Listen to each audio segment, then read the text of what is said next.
உலகெங்கும் வாழும் தமிழ் சொந்தங்களுக்கு அன்பான வணக்கம். கரூரில் உள்ள அரசு மகளிர் கலை மற்றும் அறிவியல் கல்லூரி தமிழ்துறை அறம் தமிழ் மன்றம் நடத்திய இணைய வழி கருத்தரங்கின் விழித்தெழு பெண்ணே விழித்தெழு என்கிற தலைப்பில் அனைத்திந்திய தமிழ்ச்சங்கத்தின் தலைவர் சொல்லின் செல்வர் கலைமாமணி ஆவடி குமார் அவர்கள் ஆற்றிய உரையின் நிகழ்வை இப்பொழுது காணலாம். அனைவருக்கும் மாலை வணக்கம். இன்று நடைபெற்றுக் கொண்டிருக்கின்ற வெர்ச்சுவல் கருத்தரங்கில் விழித்தெழு பெண்ணே விழித்தெழு என்ற ஒரு அருமையான தலைப்பின் கீழ் உரையாற்ற இருக்கின்ற நம்முடைய சிறப்பு விருந்தினரும் அனைத்து இந்திய தமிழ்ச்சங்கத்தின் நிறுவனரும் ஆவடியார் என்று அனைவராலும் அன்போடு பாராட்டி பேசப்படுகின்ற சமுதாய சிற்பி தமிழன் ஆவடி குமார் அவர்களே, இந்நிகழ்வுக்கு பொறுப்பேற்று அனைவரையும் ஒருங்கிணைத்து இங்கே நடத்தி கொண்டிருக்கின்ற கல்லூரியுடைய பேராசிரியர் திருமதி கு சங்கீதா அவர்களே, இந்நிகழ்வுக்கு பொறுப்பேற்றுள்ள எமது அரசு மகளிர் கலை மற்றும் அறிவியல் கல்லூரி, பொன்காளியம்மன் கல்வியியல் கல்லூரி, அரசு மகளிர் கல்வியியல் கல்லூரி ஆகிய 3 கல்லூரிகளைச் சேர்ந்த முதல்வர்கள், குழு தலைவர்கள், துறை தலைவர்கள், பேராசிரியர் உள்ளிட்ட உங்கள் அனைவரையும் வரவேற்று இந்நிகழ்வில் பங்கு கொண்டுள்ள பல்வேறு சமூக ஆர்வலர்களையும் தமிழ் ஆர்வலர்களையும் வணங்கி என்னுடைய உரையை நிகழ்த்துகின்றேன். விழித்தெழு.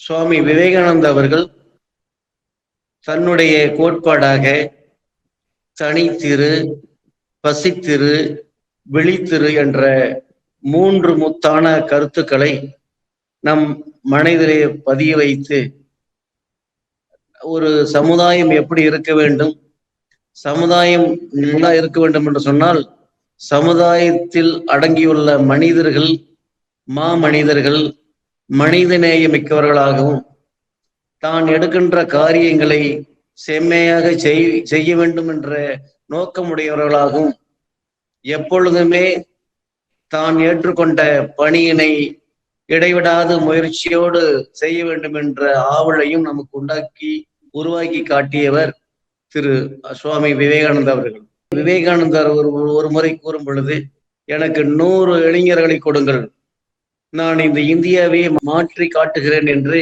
தன்னுடைய உள்ள உறுதியை வெளிப்படுத்தினார். 1000 பேர் 10,000 பேர் வேண்டாம், எனக்கு 100 பேர் போதும் என்று சொன்ன அந்த விவேகானந்தருடைய அடித்தொண்டனாக, அவருடைய வழி நடப்பவனாக, எனக்கு மிக குறைந்த அளவில் என்னுடைய பேராசிரியர்கள் எல்லாம் மிக சுறுசுறுப்பாக நாங்கள் இடுகின்ற கட்டளைகளை, நாங்கள் செய்ய நினைக்கின்ற காரியங்களை சொல்லாமலே செய்கின்ற ஆற்றல் பெற்றவர்கள் எங்களது அரசு மகளிர் கல்வி நிறுவனங்களுடைய பேராசிரியர்கள். அத்தகைய பேராசிரியர்களை பெற்றதற்கு நாங்கள்லாம் நிச்சயமாக நிர்வாகத்தின் சார்பாக எங்களுடைய மனப்பூர்வமான வாழ்த்துக்களை அவர்களுக்கு தெரிவித்துக் கொள்கின்றோம். இன்றைய தலைப்பு விழித்தெழு பெண்ணே விழித்தெழு. இன்று ஆண் சமூகம் பெண் சமூகத்தை அடக்கி ஆளுகின்ற வகையிலே பல்வேறு கருத்தரங்குகளில், பல்வேறு விழாவில், சொற்பொழிவில் பெண்களெல்லாம் ஆண்களுக்கு அடிமை போலவும், பெண்களெல்லாம் வீட்டில் சமைக்கின்ற சமையலறையில் வேலை செய்கின்றவர்கள் போலவும், பெண்களுக்கு சுய கௌரவம் சுய மரியாதை கொடுக்கப்படவில்லை என்பது போலவும் பெண்களே நினைத்துக் கொள்கின்றார்கள். ஆனா இன்றைய காலகட்டத்தில் அவ்வாறு இல்லை. நம்மை ஆண்ட இரும்பு கரம் கொண்ட புரட்சி தலைவி ஜெயலலிதா அம்மையார் அவர்களும், இந்தியாவை ஆண்ட திருமதி இந்திரா காந்தி அவர்களும் பெண்ணினத்திற்கு ஒரு உதாரணமாக சொல்லலாம். தான் எடுத்துக்கொண்ட காரியத்தை செம்மனே செய்து முடிப்பதிலும் சரி, ஒரு அடி எடுத்து வைத்தால் அந்த அடியை பின்னோக்கி வைக்காத ஒரு நெஞ்சுரம் கொண்டவர் நம்முடைய முன்னாள் முதல்வர் அவர்கள். அவர்களுடைய வழியிலே வருகின்ற நமது பெண்கள் எல்லாம் நிச்சயமாக மனோதைரியத்தையும் குடும்ப பாரத்தையும் சமூக பொறுப்புகளையும் உணர்ந்து மிக கண்ணியமாகவும் கடமையோடும் கட்டுப்பாட்டோடும் தங்களை வளர்த்து ஆண் சமுதாயத்துக்கும் சரி தன்னுடைய குடும்பத்துக்கும் சரி மிக சிறந்த சேவையாற்றி வருகின்றார்கள் பெண் சமூகம். அவர்கள் விழித்து எழுகின்ற காரணத்தினாலேயே இன்று குடும்பம் சிறப்பாக நடைபெறுகின்றது. பின் தூங்கி முன் எழுபவள் பெண்கள். ஒரு குடும்பத்தில் இரவு நேரத்தில் எல்லா பணிகளையும் முடித்து தான் தூங்கச் செல்வது எந்த நேரம் என்று அவளுக்கே தெரியாது.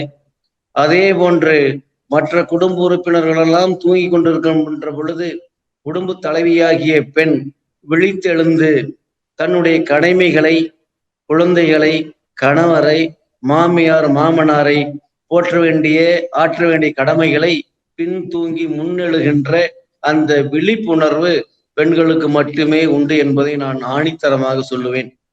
இன்று இந்தியாவை எடுத்துக்கொண்டாலும் சரி, தமிழகத்தை எடுத்துக்கொண்டாலும் சரி, நதிகளுக்கெல்லாம் பெண்கள் பெயரிட்டு போற்றுகின்ற சமுதாயம் நம்மளுடைய சமுதாயம். உதாரணமாக நம்மூரில் ஓடிக்கொண்டிருக்கின்ற காவேரி, பெண்ணாறு, தென்பெண்ணை, யமுனை இது போன்ற ஆறுகள் எல்லாம் பெண்களை மதிக்கின்ற வகையிலே நாம் இந்தியாவில் பெயர் சூட்டியிருக்கின்றோம்.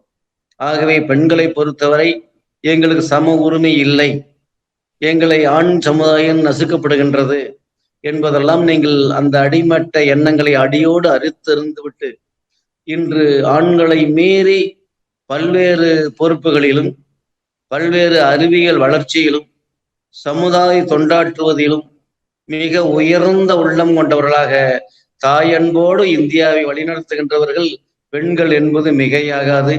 அப்படிப்பட்ட அந்த நிகழ்வுக்கு பெண்ணே விழித்தெழு பெண்ணே விழித்தெழு என்ற தலைப்பு இன்றைய சமுதாய பெண்களுக்கு நிச்சயமாக ஒரு அருமையான ஒரு தலைப்பு. இந்த தலைப்பை நல்கிய வழங்கிய இது போன்ற தலைப்பு பெண் இனத்தை பெரிவுபடுத்தும் என்று கூறி நமது சிறப்பு விருந்தினர் ஆவடியார் அவர்கள் உரையாற்ற இருக்கின்றார்கள்.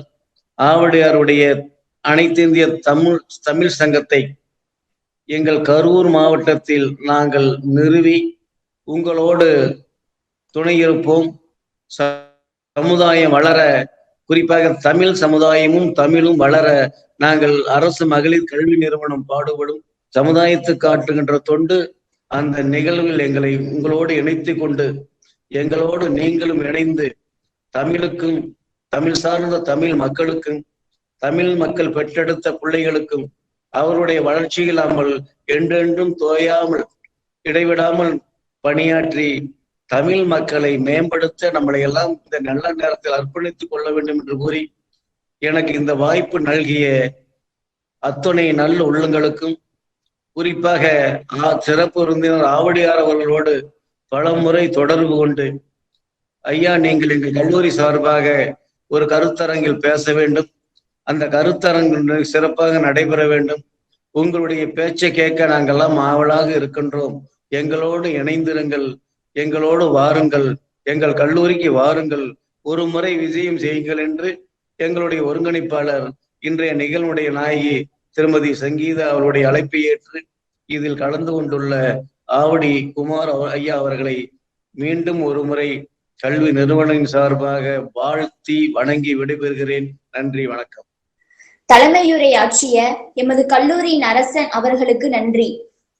வாய்ப்புக்காக காத்திருக்காதே, உனக்கான வாய்ப்பை நீயே ஏற்படுத்திக்கொள் என்ற வரிகளுக்கு ஏற்ப வாழ்த்துரை வழங்க முனைவர் ரதிதேவி அம்மா அவர்களை அன்புடன் அழைக்கின்றேன்.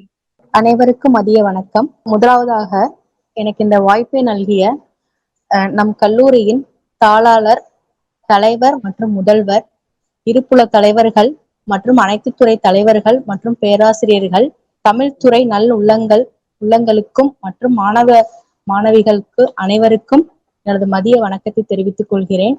விழித்தெரு பெண்ணை விழித்தெரு என்ற அருமையான தலைப்பில் பேச வந்துள்ள சிறப்பு விருந்தினர் அவர்களுக்கு கல்லூரியின் சார்பாக நன்றியை தெரிவித்துக் கொள்கிறேன்.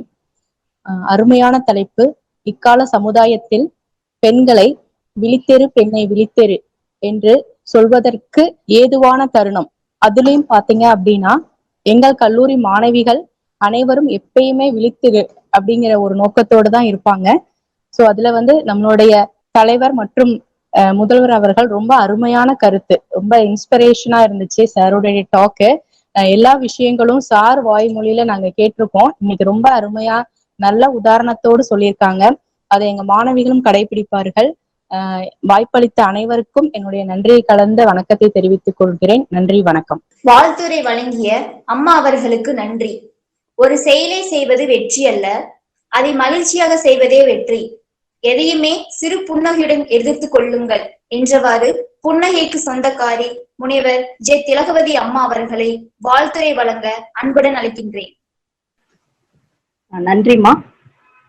அனைவருக்கும் இனிய மதிய வணக்கம். அறம் தமிழ் மன்றம் சார்பாக நடத்தும் விழித்தெழு பெண்ணே விழித்தெழு என்ற கருத்தரங்கத்தை ஏற்பாடு செய்திருக்கும் ஒருங்கிணைப்பாளர் சங்கீதா மேம், தமிழ்துறை பேராசிரியர்கள், தமிழ்துறை தலைவர் அனைவருக்கும் என் முதல் நன்றியை தெரிவித்துக் கொள்கிறேன். இக்கருத்தரங்கத்தில் சிறப்புரை ஆற்ற இருக்கும் சொல்லின் செல்வர் கலைமாமணி திரு ஆவடி குமார், அனைத்திந்திய தமிழ்ச்சங்கத்தின் தலைவர் அவர்களுக்கு என்னுடைய மனமார்ந்த நன்றியை தெரிவித்துக் கொள்கிறேன். ஆணுக்கிங்கே பெண் இளைப்பிள்ளை காணென்று கும்மியடி என்று வீரமாக பாட்டெழுதி பெண்களின் மனத்திலும் அந்த வீரத்தை விதைத்திட்டவர் பாரதியார். சோ வீரமும் விதையாக விழுந்து விருட்சமாக வளர்ந்து நிற்கிறது. சோ இருந்த போதும் சில இடர்பாடுகள் பெண்களுக்கு ஏற்படுகிறது. அதையும் மீறி துணிவோடு எதிர்கொள், உளியின் வழியில்தான் கல்லானது சிற்பமாகிறது, நீ விடியலுக்காக காத்திருக்க வேண்டாம், அன்பு தோழியே விழித்தெழு பெண்ணே விழித்தெழு. சோ என்று சிறப்பான ஒரு தலைப்பை நம்மிடையே இன்னைக்கு பேசுறதுக்காக திரு ஆவடிக்குமார் சார் வந்திருக்காங்க. சோ இந்த சூழ்நிலையில அனைத்து அன்பு தோழிகள், என்னோட மாணவிகள், என்னோட கூட இருக்க மற்ற சகோதர சகோதரியான அந்த ஆசிரியர்கள், பேராசிரியர்கள், சோ எல்லாருமே ஒரு விழித்தெழுந்துதான் இருக்கும். இருந்த போதும் அவர்களை இன்னும் ஆர்வத்தை தூண்டும் வகையில் இந்த சிறப்புரை இருக்கும் என்ற நானும் எதிர்பார்த்துட்டு இருக்கேன். சோ அதனால அன்பு தோழியே விழித்தெழு, விடியல் உனக்காக காத்திருக்கிறது என்று வாழ்த்தி வாய்ப்புக்கு நன்றி கூறி விடைபெறுகிறேன். நன்றி, வணக்கம். வாழ்த்துரை வழங்கிய அம்மா அவர்களுக்கு நன்றி.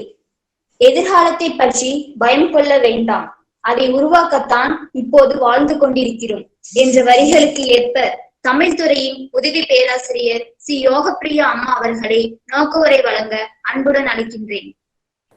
அரசு மகளிர் கலை மற்றும் அறிவியல் கல்லூரியின் தமிழ்துறை அறம் தமிழ் மன்றம் சார்பில் நிகழ்த்தப்பெறும் விழித்தெழு பெண்ணே விழித்தெழு என்னும் பொருண்மையில் அமையும் இக்கருத்தரங்கத்தின் நோக்கத்தை உங்கள் முன் சமர்ப்பிப்பதில் பெருமிதம் கொள்கிறேன்.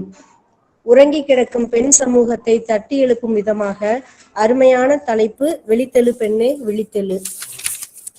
அறியாமை இருளிலும் ஆதிக்க வர்க்கத்திடமும் அடிமையாய் மண்டிட்டு கிடந்தது போதும் என உணர்ச்சி வேகத்தை தூண்டுவது இக்கருத்தரங்கின் நோக்கம்.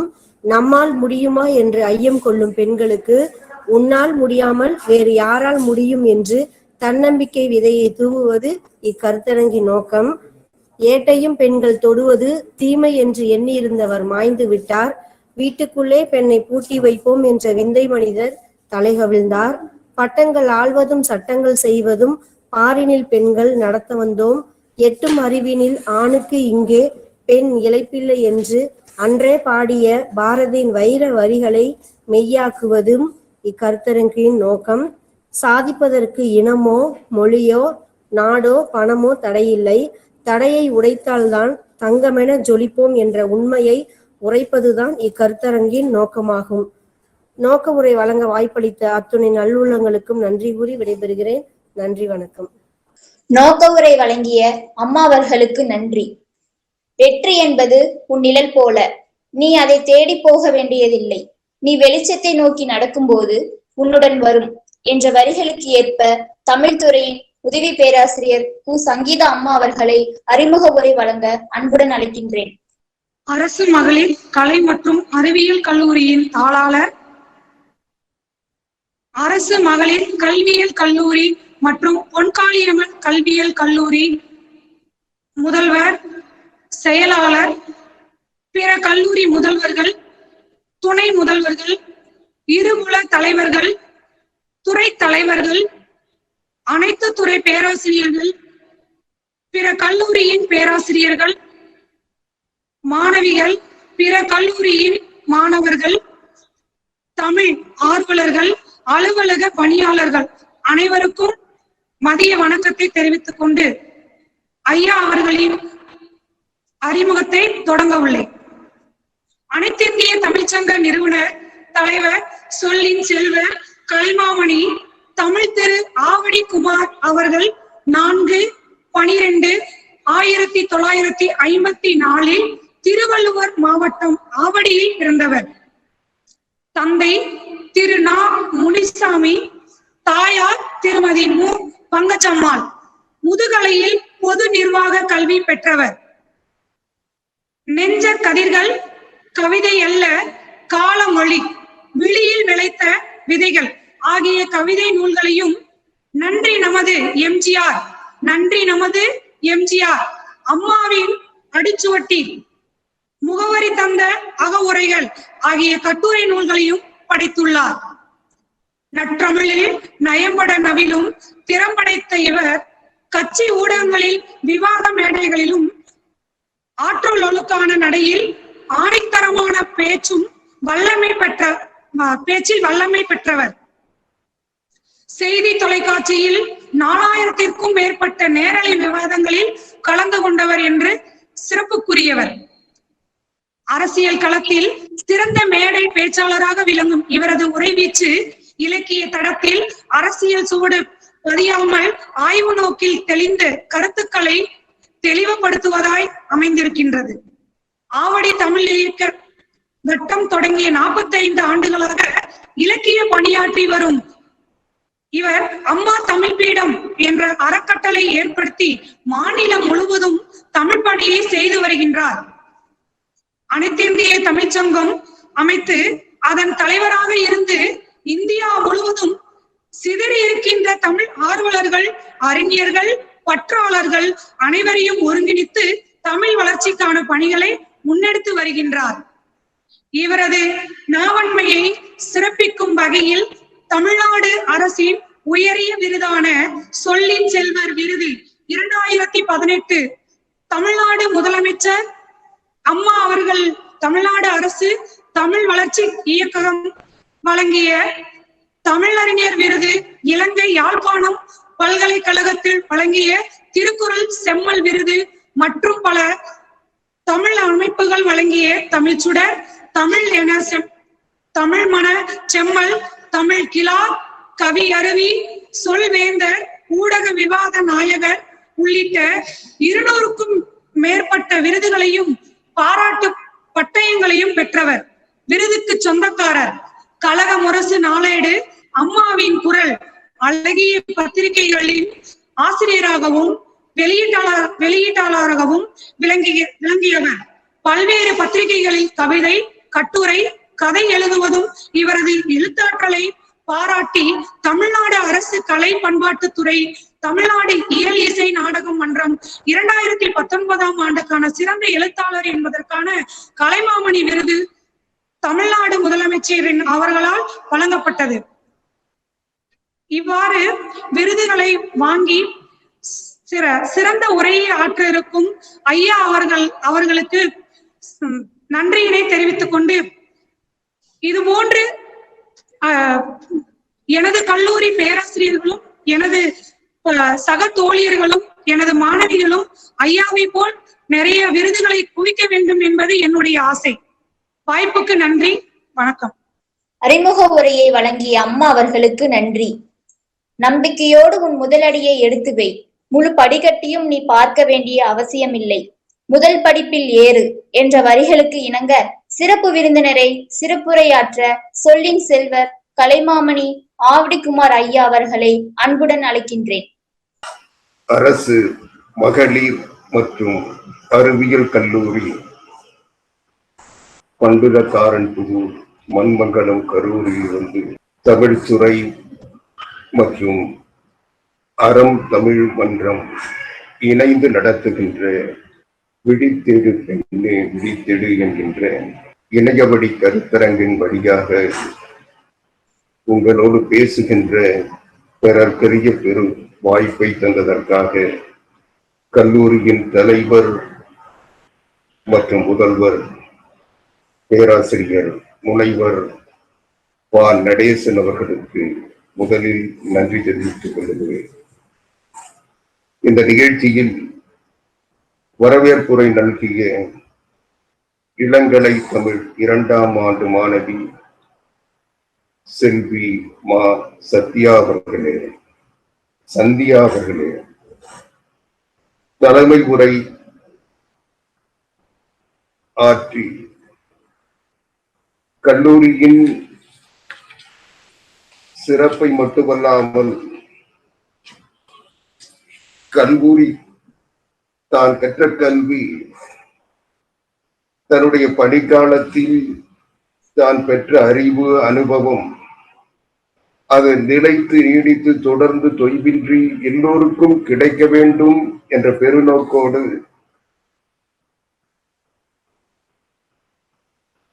கல்வி நிறுவனங்களை ஏற்படுத்தி பல்வேறு மாணவர்களை பண்படுத்துகின்ற, பக்குவப்படுத்துகின்ற, பாதுகாக்கின்ற பெரும்பணியை ஒரு அறப்பணியாக ஏற்று அரசு கல்வி நிறுவனங்களை உருவாக்கி அதன் வழியாக தமிழுக்கும், தமிழ்நாட்டினுடைய கல்விக்கும், தமிழ் மக்களுடைய கல்விக்கும் பெருந்தொண்டு புரிந்து வருகின்ற கல்வி காவலராக, தமிழ் ஆர்வலராக, அவை எல்லாவற்றுக்கும் மேலாக எதிர்கால சமுதாயத்தை அறிவுமிக்க சமுதாயமாக உருவாக்க வேண்டும் என்ற வேட்கையோடு உழைத்துக் கொண்டிருக்கின்ற மரியாதைக்குரிய பேராசிரியர் முனைவர் பா. நடேசன் அவர்களே, விழித்தெழு பெண்ணே விழித்தெழு என்கின்ற இந்த கருத்தரங்கை வாழ்த்தி விடைபெற்றிருக்கின்ற துணை முதல்வர் முனைவர் பேராசிரியர் இரா. ரதிதேவி அவர்களே, அறிவியல் புலத்தின் முதன்மையர் முனைவர் பேராசிரியர் ஜே. திலகவதி அவர்களே, தொடக்க உரை ஆற்றி இந்த நிகழ்ச்சிக்கு ஒரு முன்னோட்டத்தை வழங்கி சென்றிருக்கின்ற தமிழ்துறை உதவி பேராசிரியர் திருமதி சி. யோகப்பிரியா அவர்களே, இந்த நிகழ்வை நடத்த வேண்டும் என்ற உணர்வோடு, உரிமையோடு, ஆர்வத்தோடும் அக்கறையோடும் இந்த நிகழ்ச்சியை உருவாக்கி ஒருங்கிணைத்து சிறப்பான வகையில் நடைபெறுவதற்கு தன்னுடைய நினைப்பையும் உழைப்பையும் தந்து இந்த நிகழ்வு வெற்றிகரமாக நடைபெறுவதற்கு வித்திட்டிருக்கின்ற தமிழ்துறை உதவி பேராசிரியர் அறிமுக உரை ஆற்றிய திருமதி கு. சங்கீதா அவர்களே, நிகழ்ச்சியை நெறிப்படுத்தி தொகுத்து சிறப்பான வகையில் வெளிப்படுத்தி கொண்டிருக்கின்ற 2ஆம் ஆண்டு இளங்கலை தமிழ் மாணவி செல்வி மு. கௌசல்யா அவர்களே, நன்றி உரை நவில காத்திருக்கின்ற இளங்கலை தமிழ் முதலாண்டு மாணவி செல்வி கு. லாவண்யா அவர்களே, வருகை தந்திருக்கின்ற பேராசிரியர் பெருமக்களே, தமிழ் அறிஞர்களே, ஆர்வலர்களே, மாணவ செல்வங்களே, இந்த நிகழ்ச்சியில் பார்வையாளர்களாக பங்கு பெற்றிருக்கின்ற அனைவரையும் முதலில் அனைவருக்கும் என் பணிவான வணக்கத்தை தெரிவித்துக் கொள்கிறேன். இன்றைய தினம் விழித்தெழு பெண்ணே விழித்தெழு என்ற தலைப்பில் தமிழ் துறையும் அறம் தமிழ் மன்றமும் இணைந்து இந்த பேச்சரங்கை உரைவீச்சு உருவாக்கி தந்திருக்கிறார்கள். பொதுவாக விழித்தெழு பெண்ணே என்று இந்த தலைப்பை பார்த்தவுடன் நம்முடைய கல்லூரி முதல்வர் மற்றும் தலைவர் பேராசிரியர் முனைவர் நடேசன் அவர்கள் பேசுகின்ற பொழுது விவேகானந்தரை எடுத்து சொல்லி, விவேகானந்தர் 100 மாணவர்கள் கிடைத்தால் போதும், அதிகம் தேவையில்லை, ஆற்றல் மிக்க ஒரு சிலர், அறிவு சார்ந்த ஒரு சிலர் இருந்தால் போதும் என்று தனித்திரு விடுத்திரு என்று பக்குவப்பட்ட மனிதர்களை வைத்துக் கொண்டு பாதுகாப்பான நிலையை உருவாக்கிவிட முடியும் என்பதை எடுத்து வைத்தார் என்பதை எல்லாம் சொல்லி, பெண்கள் ஏதோ அடக்குமுறையால் ஆதிக்கத்தால் பாதிக்கப்பட்டிருக்கிறார்கள் என்று கருத வேண்டாம். அப்படிப்பட்ட நிலைகள் எல்லாம் இல்லை. அதிலும் புரட்சி தலைவி அம்மா அவர்களும் அன்னை இந்திரா காந்தி அவர்களும் இந்த நாட்டில் பெண்களுடைய எழுச்சியின் சின்னமாக வாழ்ந்திருக்கிறார்கள். எனவே பெண்கள் அடக்கி வைக்கப்பட்டவர்கள் அல்ல, ஆள பிறந்தவர்கள் என்பதை நிரூபித்திருக்கிறார்கள். எனவே பெண்கள் அச்சம் கொள்ள தேவையில்லை. அப்படிப்பட்ட வார்த்தைகளை அடிக்கடி பயன்படுத்துவதன் வழியாக ஏதோ ஒரு பாதுகாப்பற்ற தன்மை நாட்டில் இருப்பதை போன்ற ஒரு தோற்றத்தை, நிலையை நாமே கற்பனை செய்து கொள்ள வேண்டாம் என்பதை அவர்கள் அவருடைய தன்மொழியில் இங்கே வெளிப்படுத்தினார். பொதுவாக விழித்தெழு என்பது பெண்களை விழித்தெழு பெண்ணே என்று நாம் இதில் தலைப்பாக தந்திருக்கிறார்கள். விழித்தெழு என்பது அது பெண் என்பதால் மட்டுமல்ல, சமுதாயத்தில் ஒவ்வொரு மனிதனும் விழித்து எழ வேண்டும். ஏதோ விழித்தெழு என்றவுடன் கண் திறந்து பார்ப்பது என்பதில்லை. கண் திறந்து கொண்டிருப்பவரெல்லாம் விழித்துக் கொண்டிருக்கிறார்கள் என்று நாம் நினைத்திருப்பதும், கண்களை மூடிக்கொண்டிருப்பவர்கள் எல்லாம் தூங்கிக் கொண்டிருக்கிறார்கள் என்பதும் ஒரு சரியான நிலைப்பாடு என்று நாம் ஏற்க முடியாது. ஏனென்றால் எத்தனையோ பேர் விழித்துக் கொண்டே தூங்குகின்றவர்களை நாம் பார்த்திருக்கிறோம். எத்தனையோ பேர் தூங்குவதை போல் கண்களை மூடிக்கொண்டே ஆழ்ந்த சிந்தனையில், அறிவுபூர்வமான சிந்தனைகளை, செயல்களை உருவாக்குகின்ற திண்மையை பெற்றிருக்கிறார்கள் என்பதை நாம் பார்க்க முடியும். எனவே தூங்கியவர்கள் எல்லாம், கண்களை இருப்பவர்கள் எல்லாம் தூங்குகின்றவர்களும், கண் திறந்திருப்பவர்கள் எல்லாம் விழித்துக் கொண்டவர்கள் என்று பார்த்தால், காலையில் தூங்கி எடுக்கின்றவர்கள் எல்லாம் விழித்திருக்கிறார்கள் என்று பொருள் வந்துவிடும். எனவே எழுபவர்கள் எல்லாம் விழித்துக் கொண்டிருப்பவர்கள் அல்ல. யார் விழித்துக் கொண்டிருக்கிறார்கள் என்றால், நாம் எதை செய்ய வேண்டுமோ, எந்த நேரத்தில் செய்ய வேண்டுமோ, எப்படி செய்ய வேண்டுமோ, எதற்காக செய்ய வேண்டுமோ அதை உணர்ந்து சிந்தித்து செய்ய வேண்டியதை செய்ய வேண்டிய நேரத்தில் செய்ய வேண்டிய முறையில் செய்பவர்கள் தான் விழித்துக் கொண்டிருப்பவர்கள். மற்றவர்கள் எல்லாம் தேவையற்ற செயல்களை செய்பவர்கள் அல்லது பயனற்ற செயலை செய்பவர்கள். அவர்கள் எத்தனை நேரம் தூங்காமல் விழித்திருக்கிறோம் என்று பெருமை பேசினாலும் அதனுடைய பலன் என்பது எதுவும் இல்லை.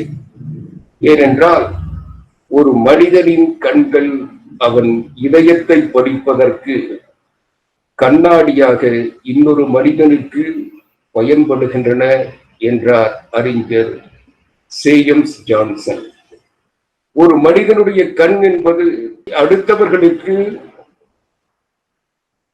இதயத்தில் என்ன இருக்கிறது என்பதை வெளிப்படுத்துகின்ற அந்த கண்கள் ஒரு மனிதனுடைய மனதிற்குள், இதயத்திற்குள், அவனுடைய உணர்வுக்குள் அவன் உள்வாங்கி வைத்திருப்பவை என்ன என்பதை வெளிப்படுத்துகின்ற வகையில் இருக்கும்.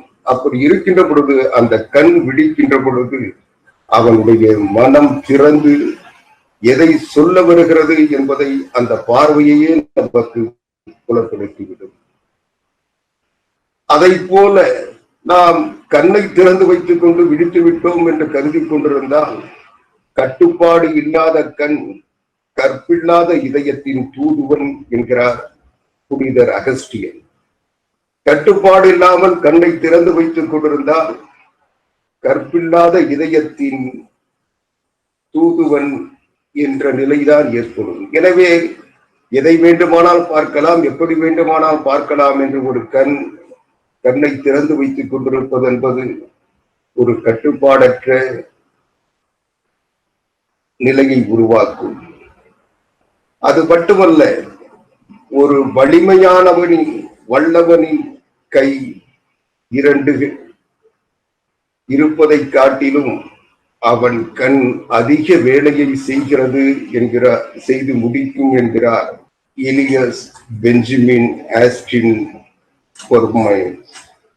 அவர் சொல்லுவது, கை இரண்டு இருந்து செய்வதை விட ஒரு கண் அதிக வேலையை செய்து கொண்டிருக்கிறது என்கிறார். எனவே கண்ணை நாம் எப்படி பயன்படுத்துகிறோம்? கண் என்பது ஏதோ நாம் பார்ப்பதற்கு, தூங்குவதற்கு ஒரு அடையாளமாக நாம் நினைத்துக் கொண்டிருந்தால் அது கண் திறந்தவுடன் விழித்து விட்டோம் என்று கருதிவிட முடியும். ஆனால் கண் என்பது நம்முடைய உணர்வுகளின், உள்ளத்தின் வெளிப்பாடு.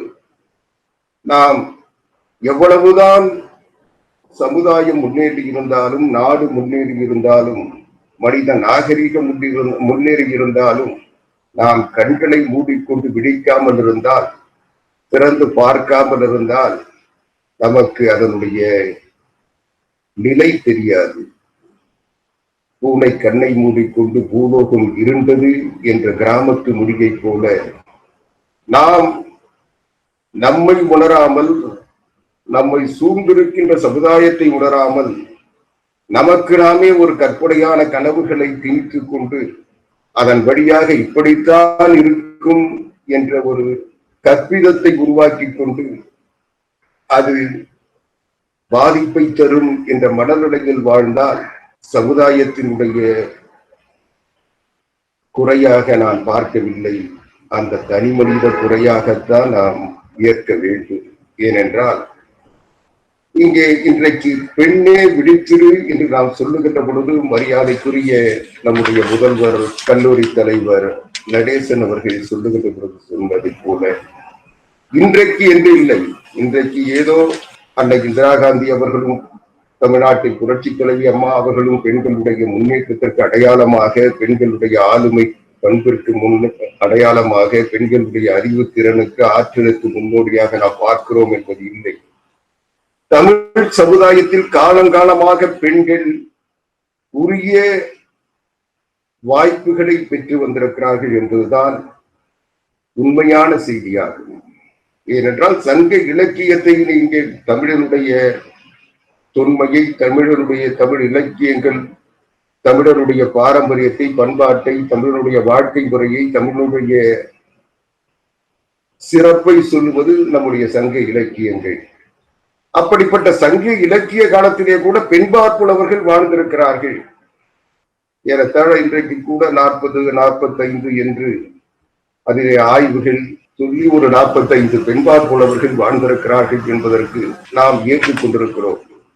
நல்வெள்ளியாரிலே இருந்து நக்கண்ணையார் இருந்து ஆதி மந்தியார், ஒட்கூர் மாசாத்தியார், ஔவையார், காக்கை பாடினியார், வெள்ளி வீதியார் என்று எத்தனையோ பெண்பார் புலவர்கள் சங்க காலத்திலே வாழ்ந்திருக்கிறார்கள். அப்படி என்றால் ஒரு பெண் அடக்குமுறைக்கு ஆளாக்கப்பட்டிருந்தால், பெண்கள் வீட்டை விட்டு வெளியேற முடியாத நிலை இருந்திருந்தால், அந்த சமுதாயம் அப்படி இருந்திருந்தால், இப்படிப்பட்ட பெண்பார் புலவர்கள் சங்க காலத்திலே இருந்திருக்க முடியுமா என்ற ஒரு வினாவை நாம் எழுப்பி பார்க்க வேண்டும். ஏனென்றால் அப்படி ஒரு சாதாரண அரசனை, ஔவையார் போன்றவர்கள் எல்லாம் ஒரு அரசனை நட்பு பாராட்டுகின்ற அளவுக்கு உரிமை பெற்றிருந்தார்கள். அவர்களை கேள்வி கேட்கின்ற வகையில் அவர்களுடைய தவறுகளை சுட்டி காட்டுகின்ற அளவுக்கு உரிமை பெற்றிருந்தார்கள். ஒரு சாதாரண பாடினியாக வாழ்ந்த ஔவையார் ஒரு நாட்டினுடைய அரசனையே நீ செய்வது தவறு, அவருடைய சிறப்புகளை சொல்லி அவரை அப்படிப்பட்ட ஒரு சிறந்தவரை நீ எதிரியாக நினைக்காதே என்று சொல்லுகின்ற ஒரு திண்மையை பெற்றிருந்தார் என்றால் அந்த சமுதாயம் பெண்களுக்குரிய வாய்ப்புகளையும் மரியாதையும் தந்திருக்கிறது என்பதை நாம் உணர வேண்டும். எனவே பெண்பாற் புலவர்கள் பயன்படுத்திய அந்த அவர்கள் எழுதிய கவிதைகள், செய்யுள்கள், சங்க இலக்கியங்களை பார்க்கின்ற பொழுது அவர்கள் முழுமையாக அன்றைக்கு அந்த சமுதாயத்தால் பாதிக்கப்படாமல் இருந்திருக்கிறார்கள் என்பதுதான் பொருளாக கொள்ள முடியும். ஏனென்றால் ஒரு பெண் வீட்டை விட்டு வெளியே வந்து ஒரு கவிதை எழுதுவது என்பதோ, பாடல் பாடுவது என்பதோ, ஒரு காப்பியம் படைப்பது என்பதோ, ஒரு கவிதை எழுதுவது வந்து ஒரு அந்த சமுதாயத்தால் தடுக்கப்பட்டிருக்குமே, ஆனால் அதை அந்த செயலை செய்திருக்க முடியாது. எனவே எப்பொழுதுமே பெண்கள் தமிழ் குடிகளை பொறுத்தளவில் பெண்கள் மதிப்புக்குரியவர்களாக நடத்தப்பட்டிருக்கிறார்கள். இப்பொழுதும் அதுதான் தொடர்ந்து கொண்டிருக்கிறது. ஒவ்வொரு காலத்திலும் ஒரு சில கோட்பாடுகளும் ஒரு சில ஒழுக்க நெறிகளும் அந்த சமுதாயத்தின் சூழலுக்கு தக்கவாறு இருக்கிறது. அப்படிப்பட்ட அந்த ஒழுக்க கோட்பாடுகள் இன்றைக்கு நமக்கு ஒரு தவறான அல்லது அடக்குமுறை என்ற பொருளை தருமேயானால் அது நாம் முழுமையாக நம்மை ஆய்வுக்கு உட்படுத்திக் கொள்ள வேண்டுமே ஒழிய அது ஒரு முடிவுக்கு வந்து விடுவது சரியானதாக எனக்கு தோன்றவில்லை. நான் இன்னும் சொல்ல போனால் தமிழை பொறுத்தளவில், தமிழர்கள் பண்பாட்டை, பாரம்பரியத்தை பொறுத்தளவில் தமிழின் முதல் அடையாளம் என்பது மொழிகளின் தாயை போற்றுகிறோம். உலக மொழிகளுக்கெல்லாம் முன்னோடியாக முதல் மொழி கல் தோன்றி மண் தோன்றா காலத்து முன் தோன்றி மூத்த குடி. மண்ணோடு தோன்றிய மண் எப்படி கடல் அலைகளால் அந்த அலைகள் மலைகளில் வந்து மோதுகின்ற போது அந்த மலைகளில் இருந்த துகள்கள் மண்ணாக மாறியதோ, அதை போல தமிழ் அதே காலத்தில் மனிதன் எப்படி தோன்றினானோ அப்பொழுது தோன்றிய மொழி என்று நாம் நம்முடைய தாய்மொழி தமிழை உரிமையோடு கொண்டாடுகிறோம். எனவே மண் தோன்றா கால முன் தோன்றிய மூத்த குடியாகிய தமிழ் குடியில் அடக்குமுறைகளும் ஆதிக்க சக்திகளும் தலையெடுத்திருப்பதற்கு வாய்ப்பே இல்லை. ஏனென்றால் நம்முடைய இலக்கியங்கள் என்பது, தமிழினுடைய இலக்கியங்கள் என்பது, நம்முடைய இலக்கியங்களில் தொல்காப்பியம் நமக்கு இலக்கணம் வகுத்து தந்த இலக்கியமாக நாம் பார்க்கிறோம். அப்படி அந்த இலக்கியத்தை, தொல்காப்பியத்தை நாம் பார்க்கின்ற பொழுது தொல்காப்பியம் சொல்லுகிறது, இலக்கியம் கண்டதற்கு இலக்கணம் இயம்பலின் என்று சொல்லுகிறது. அதாவது இலக்கியம் உருவானதற்கு பிறகு அதிலிருந்து இலக்கணத்தை உருவாக்கினோம் என்று சொல்லுகிறார்கள். ஆக இலக்கியத்திலிருந்து இலக்கணம் உருவாக்கப்பட்டிருந்தால் அப்பொழுது அந்த இலக்கியம் உருவாகின்ற பொழுது அது தமிழ் குடிகளினுடைய வழக்கிலிருந்து இலக்கியம் உருவாகி இருக்க வேண்டும். வழக்கிலிருந்து உருவாக்குகின்ற இலக்கியம் உருவாகின்ற பொழுது அந்த குடிகளினுடைய சிறப்பு அல்லது அந்த இலக்கியத்தினுடைய அவர்கள் வாழ்க்கை முறை இலக்கியம் சார்ந்து இருந்திருக்க வேண்டும். அவர்கள் வாய்மொழியாக வழங்கிய இலக்கியங்கள் தான் அது இலக்கியங்களாக படைக்கப்பட்டிருக்கின்றன. அப்படி படைக்கப்பட்ட இலக்கியங்களில் இருந்து இலக்கணம் உருவாக்கப்பட்டிருக்கிறது. எனவே நாம் அடிப்படையில் நம்முடைய முன்னோர்கள் வாழ்க்கையில் கடைபிடித்த வாழ்க்கை முறைகள் தான் இலக்கியங்களாக மாறியிருக்கின்றன. ஆக அந்த வாழ்க்கை முறையை நாம் பார்க்கின்ற பொழுது கூட இன்றைக்கு பெண்கள் கல்வி மறுக்கப்பட்ட சமுதாயத்தில் நாம் நம்முடைய முன்னோர்கள் இருந்தார்கள் என்று சொல்லுவதிலே கூட எனக்கு உடன்பாடு இல்லை. ஏனென்றால் நம்முடைய இலக்கியங்கள் வாழ்க்கை தந்த தரவுகள் இலக்கியங்களாக வாய்மொழி இலக்கியங்கள் உருவாக்கப்பட்ட அந்த வாய்மொழி இலக்கியங்கள் இலக்கியமாக இலக்கணமாக மாறியிருக்கிறது என்பது உண்மையானால் அந்த வாய்மொழி இலக்கியங்களுக்கு அடிப்படை எது என்று கேட்டால் குழந்தை பிறந்தவுடன் தாய் பாடுகின்ற தாலாட்டு.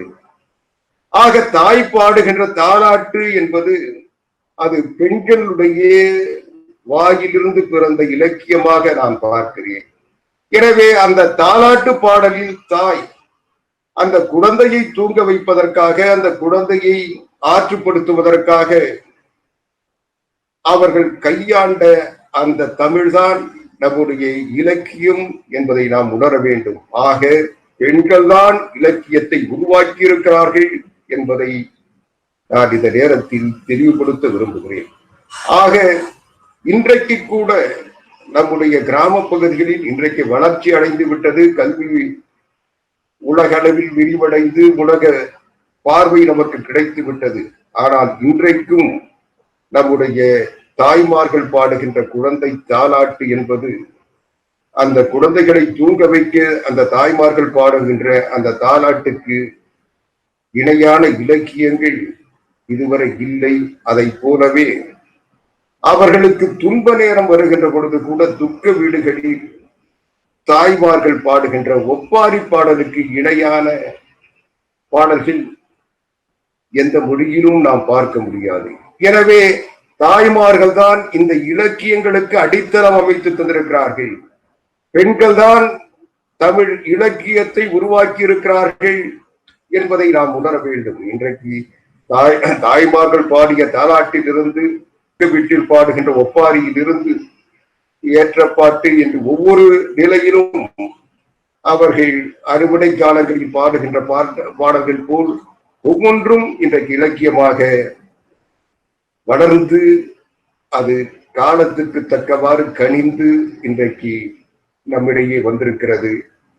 எனவே பெண்கள் அடக்கி வைக்கப்பட்டார்கள், விழித்தெழ வேண்டும், அவர்கள் தூங்கிக் கொண்டிருந்தார்கள் என்று நாம் நினைப்பது நம்முடைய அறியாமையாக நான் பார்க்கிறேன். எனவே எல்லா காலகட்டங்களிலும் பெண்கள் சம உரிமையோடு இருந்திருக்கிறார்கள். ஆனால் பெண்கள் அடக்கப்பட்டார்கள் அல்லது அடக்கி கிடக்கிறோம் என்ற எண்ணம் அவர்களுக்கு இன்றைக்கு சில தேவையற்ற காரணங்களால் உருவாக்கப்படுவதாக நான் கருதுகிறேன். ஏனென்றால் பெண்கள் என்பவர்கள் ஏதோ அடக்கி கிடக்கிறார்கள், அவர்கள் உரிமை மறுக்கப்படுகிறது என்பது இல்லை. நம்முடைய தமிழ் சமூகம் என்பது தாய்வழி சமூகம். ஒரு குடும்பத்தின் தலைவி என்று எடுத்துக்கொண்டால் குடும்ப தலைவி தாயாகத்தான் இருக்க முடியும், இருக்கிறார். அப்படி ஒரு தாய்வழி சமூகமாக அந்த குடும்பத்தின் அனைத்து நிர்வாகங்களையும் அனைத்து அந்த குடும்பத்திற்கு தேவையானவைகள் அனைத்தையும், அது குடும்பத்திலே நடைபெறுகின்ற உறவுகளுக்கிடையே நடைபெறுகின்ற நிகழ்வுகளாக இருந்தாலும், அந்த குடும்பத்தில் இருந்த தன்னுடைய குழந்தைகள் தன்னுடைய உறவுகளுடைய தேவைகளாக இருந்தாலும் அதை நிறைவேற்றுகின்ற 95 விழுக்காடு பணிகள் தாய்களால் மட்டும்தான் செய்யப்படுகின்றன. ஆண்கள் குடும்பத்தின் தலைவர் என்ற நிலையில் பொருளீட்டுவதற்கும் மற்ற பணிகளுக்கும் அவர்கள் செய்தாலும் தாய் இல்லாத குடும்பங்கள் தருதலை குடும்பமாக மாறியிருக்கிறது, மாறும் என்ற வழக்கும் நம்மிடையே இருக்கிறது. எனவே ஒரு குடும்பத்தை கட்டி காப்பதற்கும் குடும்பத்தை நல்வழிப்படுத்துவதற்கும் தாய்தான் அதில் தலைமை இடத்திலே இருக்கிறார். எனவே பெண்கள் இல்லாமல் ஒரு குடும்பம் அமையவே அமையாது, இருக்காது. ஒரு பெண்கள் இல்லாத ஒரு குடும்பத்தை நாம் பார்க்கவே முடியாது. தமிழ் குடிகளில் பெண்கள் தான் குடும்பத்தினுடைய மையப்புள்ளியாக தலைவியாக இருக்கிறோம். எனவே அப்படிப்பட்ட நிலையில் ஒவ்வொருவருக்கும் தன்னுடைய பணிகளை கடமைகளை பகிர்ந்து கொள்ளுகின்ற பொழுது அந்த குடும்பத்தை பாதுகாக்கின்ற நல்வழிப்படுத்துகின்ற தன்னுடைய வாரிசுகளை வளமான நிலைக்கு உருவாக்குகின்ற பணிகள் நடைகின்ற பொழுது தலைவனும் தலைவியும் ஒரு பகிர்தலோடு அதை புரிதலோடு அதை செய்கின்ற பொழுது அதை வேறொரு பார்வையில் நாம் பார்க்கிறோம். இன்றைக்கு குடும்பங்கள் என்று அமைப்பு சிதைவதனுடைய விளைவு இன்றைக்கு சமுதாயம் ஒரு போக்கிரித்தனமான நிலையை நோக்கி நம்முடைய இன்றைய நிலை மாறிக்கொண்டிருக்கிறது. ஒரு சமுதாயத்தை பண்படுத்துவதற்கு கடந்த காலத்தில் பார்த்தால் தாய்க்கு அடுத்த இடத்தை தாய் மாமனுக்கு தருவார்கள். குடும்பத்திலே இருந்து ஒரு குழந்தைக்கு நல்லது எது நடந்தாலும் தாய் மாமன் வழியிலே வைத்து அதை செய்கின்ற பழக்கமும் அவர்களை வெளி உலகுக்கு அவர்கள் வருவதற்கு முன்னால் அந்த குடும்பத்திற்குள் தாயை அடுத்த இடத்தில் தாய் மாமனை வைத்து பார்க்கின்ற தன்மையும் ஆக தாய் வழியில் அவர்களுக்கு உரிய உறவுகளும் உரிமைகளும் தரப்பட்டிருந்தன. இப்படி ஒரு குடும்பத்தை தாய் வழியாகத்தான் நிர்வகிக்க முடியும். தாய் வழி குடும்பங்கள் தான் தமிழ்நாட்டில் தடைத்திருந்திருக்கிறது. எனவே தாய் அடக்குமுறையால் அடக்கப்பட்டார் என்பது எந்த வகையிலும் உண்மையில்லை. யாரும் அதை ஏற்றுக்கொள்ளவும் முடியாது. எனவே பெண்கள் அடக்குமுறை இல்லை, ஆனால் அவர்களுடைய சுதந்திரம் பறிக்கப்பட்டிருக்கிறது. அதை நாம் ஏற்றுக்கொள்ளத்தான் வேண்டும். ஒரு சில நிலைகளில் பெண்களுடைய சுதந்திரத்தை பறித்திருக்கிறது நம்முடைய சமுதாயம். பல நேரங்களில் அவர்களுடைய ஒரு சில காலகட்டங்களில் அவர்கள் ஒவ்வொரு மாற்றம் வருகின்ற பொழுதும் அந்த மாற்றத்தை ஏற்றுக்கொள்ள மறுத்த சமுதாயமாக தமிழ் சமுதாயம் இருந்திருக்கிறது. பெண்கள் ஜாக்கெட் போடுவதற்கு கூட ஒரு காலகட்டத்திலே அனுமதித்ததில்லை. ஏனென்றால் அப்படி ஒரு மோகம் வந்த பொழுது அது ஒரு ஆடம்பரம் அல்லது வேற்று நாட்டு கலாச்சாரம் தமிழ்நாட்டில் நுழைந்துவிடும் என்ற அச்சத்தின் காரணமாக அப்படி இருந்து ஒவ்வொரு காலகட்டத்திலும் அதிலிருந்து மீண்டு வந்திருக்கிறோம். எனவே அப்படிப்பட்ட ஒரு இந்த தாக்குதல் வருகின்ற பொழுது, புதிய ஒரு நிலை வருகின்ற பொழுது அதை தடுப்பதற்கு சில நேரங்களில் அடக்குமுறைகளை ஏவி இருக்கிறார்கள். அதனுடைய விளைவாக நமக்கு ஒரு தோற்றம் வந்திருக்கிறது. எனவே ஒரு சமுதாயத்தில் ஆண்களெல்லாம் ஆதிக்கவாதிகளாக இருந்து விட்டார்கள், பெண்களெல்லாம் அடக்குமுறையால் அடக்கப்பட்டார்கள், ஒடுக்கப்பட்டார்கள் என்று நாம் பொருள் கொள்வது என்பது ஒரு சரியான நிலையாக இருக்காது. ஏனென்றால் தமிழ் குடிகளை பொறுத்தளவில் எல்லாவற்றிலும் இரண்டு நிலைகள் உண்டு, அகநிலை, புறநிலை. தமிழை பொறுத்தளவில் ஒன்று அக வாழ்க்கை, புற வாழ்க்கை. அக வாழ்க்கைக்கும் புற வாழ்க்கைக்கும் நிச்சயம் மாறுபாடும் வேறுபாடும் வைத்து பிரித்திருக்கிறோம். எல்லாவற்றிலும் தமிழிலே கூட அக வாழ்க்கை எது என்று கேட்டால் காதலை சொல்லுவார்கள், புற வாழ்க்கை எது என்று கேட்டால் வீரத்தை சொல்லுவார்கள். இப்படி அகம் புறம் என்று இரண்டு நிலைகளை நாம் தனித்து தனித்து பிரித்து பார்த்திருக்கிறோம். அதை போல ஆண் பெண் என்று நாம் பார்க்க வேண்டும். அகத்தினுடைய அடையாளம் பெண் என்றால் புறத்தினுடைய அடையாளம் வீரம், வீரத்தினுடைய அடையாளம் ஆண், அகத்தினுடைய அடையாளம் காதலின் அடையாளம் பெண்ணின் என்று சொல்லலாம்.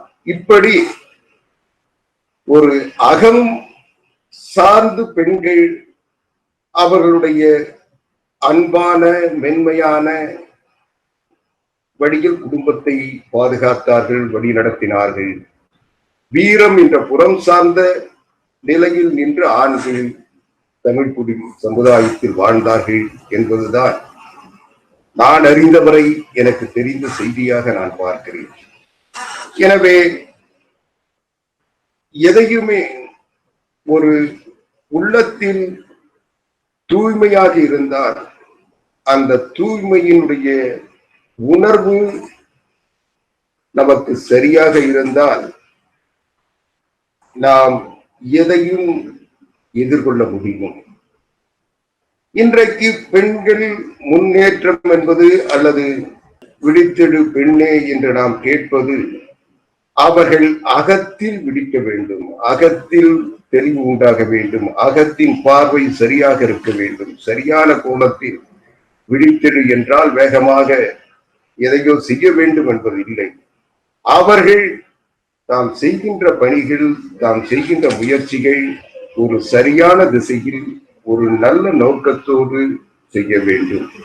நாம் எல்லாம் எல்லோரும் நினைத்துக் கொண்டிருக்கிறோம். இன்றைக்கு கூட பெண்ணியம் பற்றி பலர் பேசுகிறார்கள், பெண் விடுதலை பற்றி பேசுகிறார்கள்.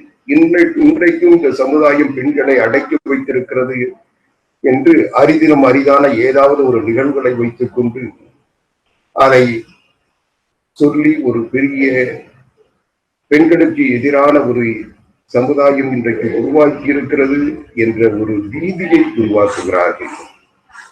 ஏனென்றால் பெண்களுக்கு சுதந்திரம் இல்லை என்று பொருளில் சொல்லுகிறார்கள். சுதந்திரம் என்பது நாம் எதை வேண்டுமானாலும் செய்யலாம், எப்படி வேண்டுமானாலும் வாழலாம், யாரும் என்னை கேள்வி கேட்க முடியாது, கூடாது என்று எதிர்பார்ப்பது சுதந்திரமாக இருக்கவே முடியாது. ஒரு சுதந்திரம் என்பது தனக்கு என்ன சுதந்திரம் இருக்கிறது என்று நம்புகிறோமோ அதே சுதந்திரம் மற்றவர்களுக்கும் இருக்கிறது என்பதை நாம் புரிந்து கொண்டு நடக்க வேண்டும்.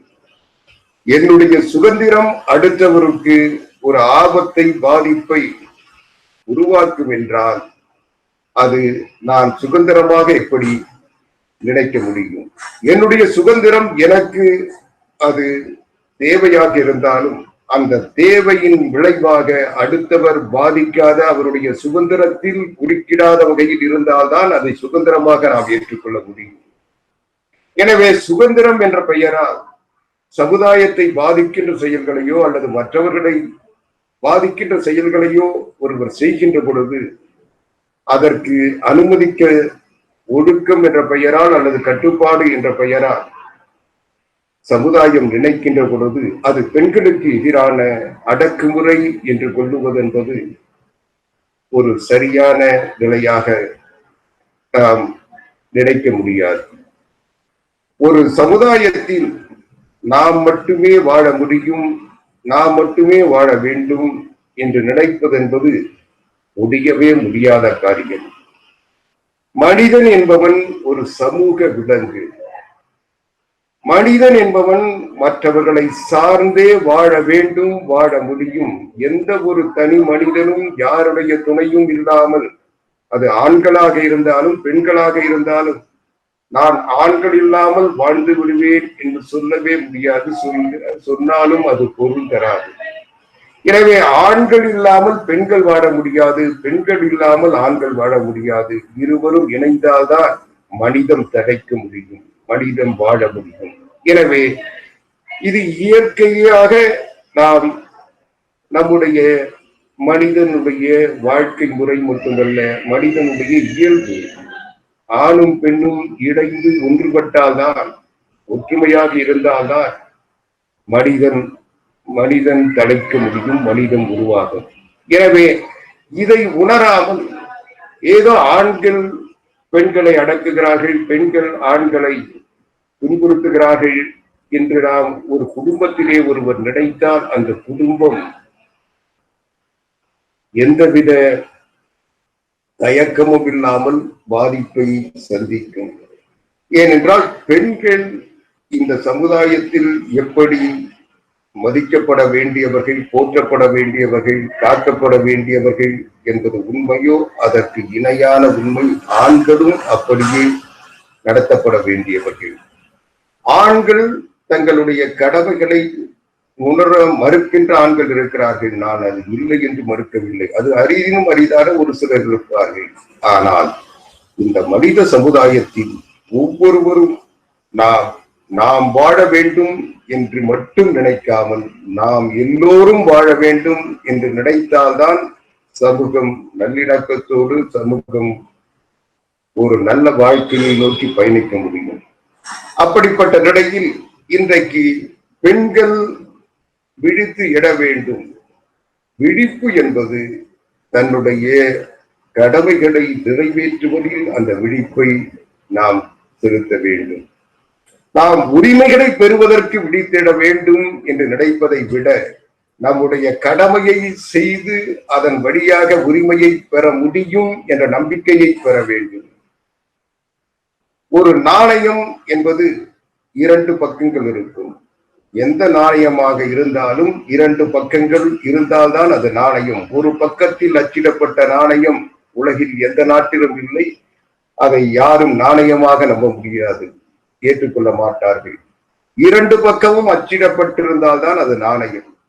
அப்படி இரண்டு பக்கம் உள்ளதுதான் நாணயம் என்பதை போல இந்த சமுதாயத்தில் சுதந்திரம் என்பது கடமையை ஒரு பக்கத்திலும், அந்த கடமையை செய்வதன் வழியாக உரிமையை பெறுவது மற்ற பக்கத்திலும் வைத்துக் கொண்டால்தான் ஒரு பக்கம் கடமை, ஒரு பக்கம் உரிமை என்று இரண்டும் இணைந்ததுதான் இந்த நாணயம் எப்படி 2 பக்கங்கள் உண்டோ அதுபோல நம்முடைய வாழ்க்கை முறைக்கும் 2 பக்கங்கள் இருக்க வேண்டும். அப்படி இருந்தால்தான் அது சுதந்திரமாக இருந்தாலும் நம்முடைய முன்னேற்றமாக இருந்தாலும் அது நிலைக்கும் நீடிக்கும். எனவே இன்னும் சொல்ல போனால் அது செலாவடியாக மாறும். எனவே இன்றைக்கு நம்முடைய சமுதாயத்தில் இன்றைக்கு பல்வேறு நிலைகளில் பல்வேறு வழிகளில் இன்றைக்கு நாம் முன்னேறி இருக்கிறோம். முன்னேற்றம் இல்லை என்று யாரும் நினைத்துவிட முடியாது, நினைக்க கூடாது. அதிலும் பெண்கள் முன்னேறி இருக்கிறார்கள் என்றால் அன்றைய காலகட்டத்தில் அன்றைக்கு நம்முடைய முன்னோர்கள் நம்முடைய பாட்டன் பூட்டன் காலங்களில் எல்லாம் அவர்களுக்கு விவசாயம் அதனை சார்ந்த கால்நடை வளர்ப்பு போன்ற பணிகள் மட்டும்தான் இருந்தன. அதை தவிர அவர்கள் பொழுதுபோக்கு என்பது அரிதிலும் அரிதான சில செயல்கள் இருந்திருக்கும். அவர்கள் சென்று வருகின்ற சுற்றுலா தலங்களாக இருந்தாலும் அல்லது அவர்கள் சென்று வருகின்ற இடமாக இருந்தாலும் கோயில்கள் இருக்கும். இதை தவிர அவர்களுக்கு வேறு பொழுதுபோக்கு இல்லாத நேரத்தில் அவர்கள் வீட்டில் இருக்க வேண்டிய நிலை இருந்தது. அதனால் அன்றைக்கு அது ஏற்றுக்கொள்ளப்பட்டது, நிலையாக இருந்தது. இன்றைக்கு அந்த நிலை மாறிவிட்டது. இன்றைக்கு உலகத்தின் எந்த மூலையில் என்ன நிகழ்வு நடந்தாலும் அடுத்த நொடியில் நம்மை வந்து அடைகின்ற வகையில் நம்முடைய தொழில்நுட்பம் வளர்ந்து இன்றைக்கு கைபேசி தொடங்கி இன்றைக்கு தொலைக்காட்சி போன்ற சமூக ஊடகங்கள் போன்ற பல்வேறு வளர்ச்சிகள், இணையம் போன்ற வளர்ச்சிகள் நாம் பெற்றிருக்கிறோம். உலகத்தில் நல்லது எது நடந்தாலும் அதை உடனே நாம் செய்ய வேண்டும், நாமும் பெற வேண்டும் என்ற நிலைக்கு நம்மை வளர்த்து கொண்டோம். அதனால் இன்றைக்கு அன்றைக்கு இருந்ததை போல அடக்குமுறையை பெண்கள் மீதோ ஆண்கள் மீதோ அல்லது அந்த இன்னும் சொல்ல போனால் அந்த குடும்பத்தின் தலைவர் அந்த குடும்பத்தில் இருக்கின்ற தன்னுடைய மகன் மீது கூட ஏவ முடியாத ஒரு நிலை இன்றைக்கு இருக்கிறது. எனவே இந்த வளர்ச்சி என்பது இன்றைக்கு அந்த காலத்தில் நம்முடைய முன்னோர்கள் எல்லாம் குருவிட கல்வி கற்றிருக்கிறார்கள். அப்படி என்றால் அந்த குருவினுடைய உத்தரவுகளை கீழ்ப்படிந்து அவர்களுடைய ஆணைக்கு கட்டுப்பட்டு அடங்கி அவர்களுடைய எந்தவித தண்டனையும் ஏற்றுக்கொண்டு அன்றைக்கு கடுமையான பயிற்சிகளின் வழியாக கல்வி கற்றார்கள். இன்றைக்கு நம்முடைய கல்வி குடும்பத்தினுடைய தலைவர் முதல்வர் பேராசிரியர் முனைவர் நடேசன் அவர்கள் சொன்னதை போல இன்றைக்கு நம்முடைய கல்வி நிறுவனங்கள் எவ்வளவு இலகுவாக இன்றைக்கு ஆசிரியர்கள் கூட கண்டிக்க கூடாது என்று சட்டம் போடுகின்ற நிலைதான் இன்றைக்கு நாட்டில் வளர்ந்திருக்கிறது. எனவே இப்படி ஒவ்வொரு நிலையும் இந்த மாற்றங்கள் என்பது ஒரு சமுதாயத்தினுடைய வளர்ச்சியாக காலத்தினுடைய ஏற்றமாக பார்க்க வேண்டியமே தவிர அன்றைக்கு இருந்தால் அன்றைக்கு அந்த சூழ்நிலையில் அதைத்தான் செய்திருக்க முடியும். அன்றைக்கு அவர்களுடைய பயணத்திற்கு அதிகபட்சமாக அவர்கள் மாட்டு வண்டியையோ அல்லது குதிரை வண்டியையோ பயன்படுத்தி இருப்பார்கள். இன்றைக்கு விமானத்தில் போகிறோம். ஆனால் இன்றைக்கு அன்றைய நிலையில் செய்தவைகளை எல்லாம் ஏதோ பாதிப்பு தந்தது, ஏதோ அன்றைக்கு கொடுமைப்படுத்தினார்கள் என்ற பொருளில் எடுத்துக்கொள்வது எப்படி சரியானதாக இருக்காதோ அதை போல இன்றைய நிலையில் பெண்கள் இன்னும் தூங்கிக் கொண்டிருக்கிறார்கள் என்று சொல்லுவது சரியானது இல்லை என்று நான் கருதுகிறேன். ஏனென்றால் இன்றைக்கு கல்பனா சாவ்லா போன்ற இன்றைக்கு கண்டம் விட்டு கண்டம் பாய்கின்ற வானூர்தியில் செல்லுகின்ற துணிச்சலை பெண்கள் பெற்றிருக்கிறார்கள். இன்றைக்கு எல்லா வகையிலும் பெண்கள் இராணுவமாக இருந்தாலும் இன்றைக்கு ஒரு சாதாரண கணிப்பொறியை இயக்குவதாக இருந்தாலும் இன்றைக்கு பெண்களுடைய முன்னேற்றம் என்பது யாராலும் தடுக்கப்படவில்லை. இந்த சமுதாயம்தான் அதை செய்திருக்கிறது. எனவே இதில் எங்களுக்கு வாய்ப்பு கிடைக்கவில்லை, என்னால் முடியவில்லை என்ற குறை யாருக்காவது இருக்குமேயானால் அவர்கள் விடுத்துக் கொள்ள வேண்டும்.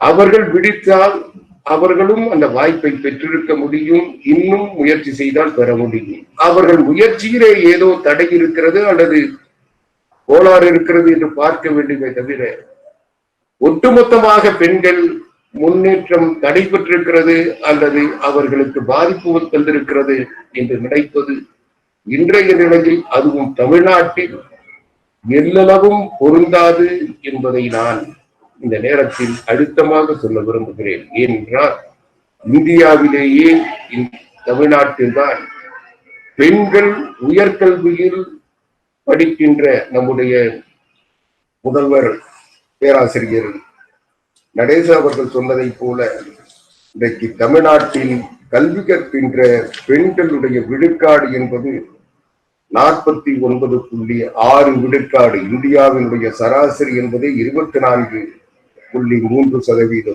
ஆனால் தமிழ்நாட்டினுடைய சராசரி என்பது 2 மடங்கு உயர்ந்திருக்கிறது. அதற்கு புரட்சி தலைவி அம்மா அவர்கள் கொண்டு வந்த திட்டங்களும் முயற்சியும் நம்முடைய கல்வி வளர்ச்சியும் இவற்றோடு இணைந்து நம்முடைய மரியாதைக்குரிய நம்முடைய பேராசிரியர் நடேசன் அவர்களை போன்ற கல்வி ஆர்வலம் மிக்க தமிழறிஞர்கள் கல்வியாளர்கள் எடுத்த தனியார் கல்லூரிகளும் ஒரு காரணம் என்பதை யாரும் மறுக்க முடியாது. அரசு மட்டுமே இதை சாதித்தது என்று சொல்லுவதை விட அரசினுடைய நோக்கத்தை செயல்படுத்துவதற்கு பல தனியார்கள் அற உணர்வோடு கல்வி பணியை செய்து கொண்டிருக்கிறார்கள். அதனுடைய விளைவாக இன்றைக்கு நாம் முழுமையான வளர்ச்சியை பெற்றிருக்கிறோம்.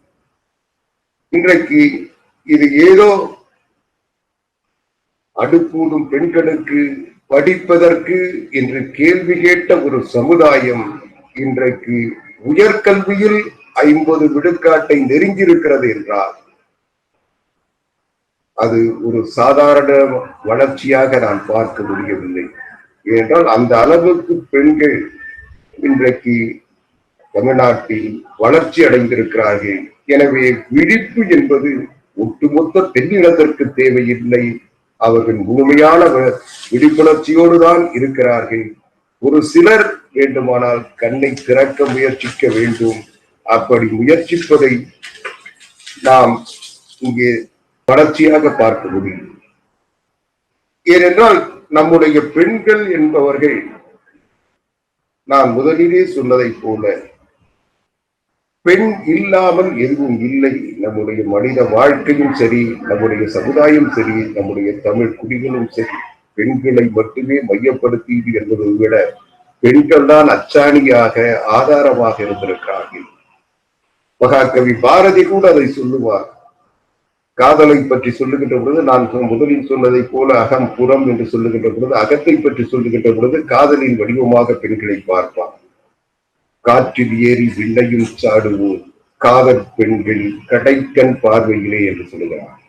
அப்பொழுது ஒரு பெண்ணினுடைய பார்வைப்பட்டால் காற்றிலேறி விண்ணையும் சாடுகின்ற அளவுக்கு ஒரு திண்மை பெற்ற மனிதனாக ஒரு ஆண் மாற முடியும் என்றால் அதை மாற்றுகின்ற ஆற்றல் பெண்களுக்கு இருக்கிறது என்பதுதான் உண்மை.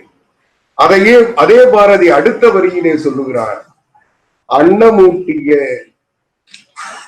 தெய்வ மணிக்கையில் ஆணை காட்டில் அனலை விடுங்குவோம் என்று சொல்லுவார். தனக்கு உணவு ஊட்டிய தன்னுடைய தாய் ஆணையிட்டால் அனலை கூட விழுங்குவோம் என்று சொல்லி வீரத்தை காட்டுவார்.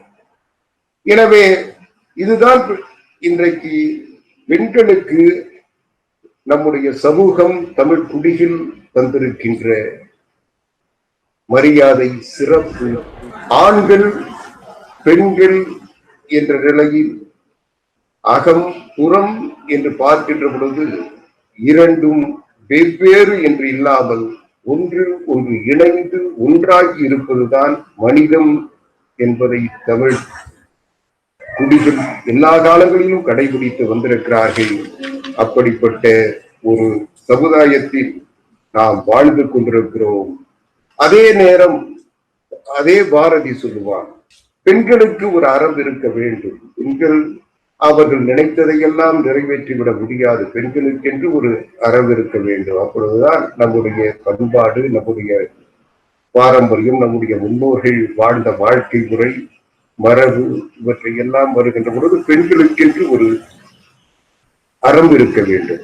அந்த அறத்தை பாரதி சொல்லுகின்ற பொழுது மகாகவி பாரதி சொல்லுகிறார், நிமிர்ந்த நன்னடை நேர்கொண்ட பார்வையும் நிலத்தில் யாருக்கும் அஞ்சாத நெறிகளும் திமிர்ந்த ஞான செருக்கும் இருப்பதால் செம்மை மாதர் திறந்துவதில்லையாம் என்று சொல்லுகிறார். ஒரு பெண் எப்படி இருக்க வேண்டும்?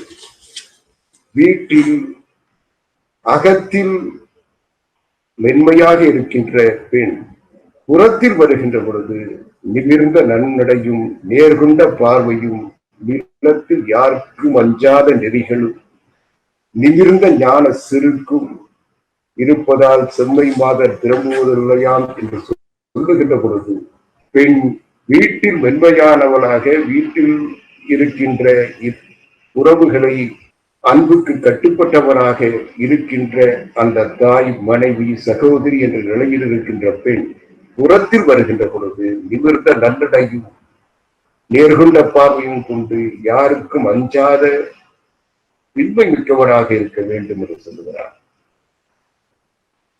அதுதான் பாரதியினுடைய பார்வை என்றில்லாமல் தமிழ் புலிகளுடைய பண்பாடாகவும் இருக்கிறது. பெண்கள் எங்கு எப்படி இருக்க வேண்டும், எங்கு விழித்திருக்க வேண்டும், எங்கு உறங்கியிருக்க வேண்டும் என்பதை அதை அடுத்து சொல்லுகின்ற பொழுது அதே பாரதி சொல்லுவான், அமிழ்ந்து பேரெல்லாம் அறியாமையில் அவலம் எய்தி களை இன்றி வாழ்வதை உமிழ்ந்து தள்ளுதல் பெண் அறமாம் என்கிறார்.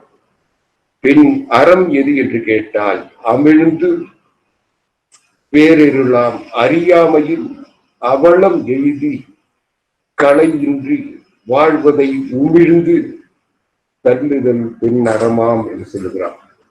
எனவே அறியாமையில் கண் விழித்து பார்க்காமல், தூங்கிக் கொண்டிருக்காமல், அறியாமை என்னும் மடமையில் மூழ்கி தனக்கு விடுதலை கிடைக்கவில்லை, விடுதலை இன்னும் வரவில்லை என்று ஏங்கிக் கொண்டிருக்காமல் நிமிர்ந்த நன்னடையும் நேர்கொண்ட பார்வையும் நிலத்தில் யாருக்கும் அஞ்சாத திமிர்ந்த ஞான செருக்கும் கொண்டு பெண் புறத்தில் இருக்க வேண்டும் என்பதை பாரதி அறமாக சொல்லுகிறார். அப்படிப்பட்ட அறத்தை ஒவ்வொரு பெண்ணும் கடைபிடித்தால் பெண் தமிழ்குடிகளின் மரபு வழி வாழ்ந்த அற சிந்தனை உள்ள பெண்ணாக விளங்க முடியும். அந்த வகையில் ஒரு மகளிர் கல்லூரி இன்றைக்கு நம்முடைய பேராசிரியர் நடேசன் அவர்கள் மிகவும் சிறப்பான வகையில் இந்த கல்லூரியை நடத்தி கொண்டிருக்கிறார் என்றால் அவர் மகளிர் கல்லூரியை நடத்துகிறார். ஏனென்றால் பெண்களுடைய முன்னேற்றம், பெண்களுடைய விடுதலை என்பது, பெண்களுடைய வளர்ச்சி என்பது, பெண்களுடைய கல்வி அறிவு என்பது, ஒரு சமுதாயம் முன்னேற வேண்டும் என்றால் ஆண்களை விட பெண்கள் கற்றறிந்தவர்களாக, திறமை மிக்கவர்களாக, அனுபவம் மிக்கவர்களாக, ஆற்றல் மிக்கவர்களாக இருக்கின்ற பொழுதுதான் அந்த குடும்பம் பயன்படும், அந்த குடும்பத்தின் வழியாக சமுதாயம் பயன்படும், சமுதாயத்தின் வழியாக நாடு பயன்படும். ஒரு நல்ல சமுதாயம் உருவாக வேண்டும் என்றால் ஒரு நல்ல குடிமக்கள் உருவாக வேண்டும். அந்த குடிமக்களை உருவாக்குகின்ற 100 விழுக்காடு பொறுப்பும் கடமையும் பெண்களிடம் மட்டும்தான் இருக்கிறது. பெண்கள் நினைத்தால்தான் ஒரு நல்ல சமுதாயத்தை, நல்ல நாட்டை, நல்ல குடும்பத்தை உருவாக்க முடியும். எனவே பெண்கள் விழித்திருக்க வேண்டும். பெண்கள் விழித்திருப்பது என்பது ஏதோ தூங்கிக் கொண்டிருக்கிறார்கள் என்ற பொருளில் எடுத்துக்கொள்ள வேண்டாம். பெண்கள் விழிப்பு என்பது எல்லா நிலைகளிலும் பெண்களை இருள் சூழ்கின்ற நிலை இருக்கிறது. பெண்கள் அந்த இருளை எதிர்கொள்ள வேண்டும் என்றால் விழித்திருக்க வேண்டும். ஏனென்றால் நம்முடைய சமுதாயம் என்பது நல்லவர்களால் மட்டுமே உருவானது இல்லை. ஒரு சமுதாயத்தில் நல்லவர்கள் மட்டுமே வாழ்ந்ததாக எந்த காலத்திலும், எந்த நாட்டிலும், எந்த இடத்திலும் இல்லை. எல்லாரும் எல்லா நிலைகளிலும் நல்லவர்களாகவும் இருக்கிறார்கள், கெட்டவர்களாகவும் இருக்கிறார்கள். ஒருவருக்கு நல்லவராக தோன்றுவது மற்றவருக்கு பாதிப்பாக தோன்றுகின்ற பொழுது கெட்டவராக மாற்றிவிடும். எனவே யாரும் நல்லவர்கள் என்று நம்புவதற்கு முன்னால் அவர்கள் நல்லது மட்டும்தான் செய்வார்கள் என்று நம்பிவிட முடியாது. அப்படிப்பட்ட நிலையில் பெண்கள் அதிலும் பாதிப்பு அதிகம் இருக்கும். ஏனென்றால் ஆண்கள் மீது பழி சுமத்துவது கடினம், பெண்கள் மீது பழி சுமத்துவது என்பது அவர்களை பாலியல் ரீதியாக எளிதாக பழி சுமத்திவிட முடியும். அந்த பழியை சமுதாயம் ஏற்கின்ற நிலைதான் இன்றைக்கும் இருக்கிறது. அது போன்ற நிலைகளில் இருந்து சமுதாயம் விழிக்க வேண்டும். பெண்கள் விழிக்க தேவையில்லை, பெண்கள் விழித்திருக்கிறார்கள். என்னை பொறுத்தளவில் பாரதி சொன்னதை போல, கற்பு என்றால் ஆணுக்கும் பெண்ணுக்கும் பொதுவில் வைப்போம் என்று சொன்னதை போல, அந்த ஒரு பொது நோக்கு சமுதாயத்தில் உருவாக்கப்படுகின்ற வரை பெண்கள் விழிப்போடு இருக்க வேண்டும். அப்படி விழிப்போடு இருந்தால்தான் பெண்கள் பெண்களாக இருக்க முடியும். இல்லை என்றால் இந்த சமுதாயம் பெண்களை பாதிப்புக்கு உள்ளாக்கியது என்று சொல்லுவதை விட பெண்களற்ற ஒரு சமுதாயத்தை உருவாக்க முயற்சிப்பது என்பது இயலாத காரியம். பெண்கள் என்பவர்கள் இந்த சமுதாயத்தின் கண்கள் மட்டுமல்ல, இந்த சமுதாயத்தினுடைய எல்லா வகையிலும் இந்த சமுதாயத்தை உருவாக்குபவர்கள். பெண்கள் இல்லாமல் ஒரு சமுதாயம் உருவாக முடியாது, உருவாகாது, ஒரு மனிதமே தலைக்காது. எனவே பெண்களை பாதுகாக்க வேண்டும் என்பதை இந்த சமுதாயம் உணர்ந்திருக்கிறது. எனவே பெண்களை பாதுகாக்கின்ற இந்த சமுதாயம் சில பெண்களுக்கு பாதிப்பை உருவாக்குகின்ற பொழுது அதை விழிப்போடு எதிர்கொள்கின்ற மனநிலையில் பெண்கள் இருக்க வேண்டும். ஏனென்றால் இந்த பாதிப்புகள் நாட்டால் அல்லது சமுதாயத்தால் தோன்றுவது இல்லை. அது தனி மனிதனுடைய குறைகளால், தனி மனிதனுடைய விருப்பு வெறுப்புகளால் ஏற்படுகின்ற ஒரு சுயநல தேவை. எனவே இந்த சுயநல தேவையை ஒட்டுமொத்த பொதுமையில் பார்க்காமல் தனி மனித தவறுகளாக பார்த்து அவர்களுக்கு தண்டனையும் அவர்களுக்கு பாதிப்பையும் உருவாக்கி அவர்களை தடைப்படுத்த வேண்டும். அதற்கான முயற்சியில் பெண்களை விட ஆண்கள் சமுதாயம் இன்றைக்கு அக்கறையோடும் ஆர்வத்தோடும் இருக்கிறது என்பதைத்தான் நம்முடைய முதல்வர், கல்வி நிறுவனங்களின் தலைவர் முனைவர் நடேசன் அவர்கள் பேசுகின்ற இந்த தலைமை உரையில் தெரிவித்திருக்கிறார்கள். அதை நான் வழிமொழிந்து ஒரு நல்ல சமுதாயத்தை உருவாக்க எல்லோரும் சமம் என்பதை, எல்லோருக்கும் சம வாய்ப்பு என்பதை, எல்லோருக்கும் சம உரிமை என்பதை நிலைநாட்டுகின்ற நாட்டில் நாம் வசித்துக் கொண்டிருக்கிறோம், வாழ்ந்து கொண்டிருக்கிறோம். நமக்கு எதுவுமே தடை இல்லை. தடை என்பது நம்முடைய மனதில் இருக்கின்ற குறைபாடு.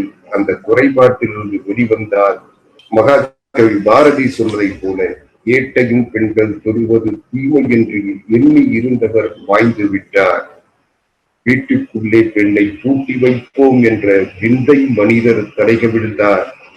பட்டங்கள் ஆள்வதும் சட்டங்கள் செய்வதும் பாரினில் பெண்கள் நடத்த வந்தோம்.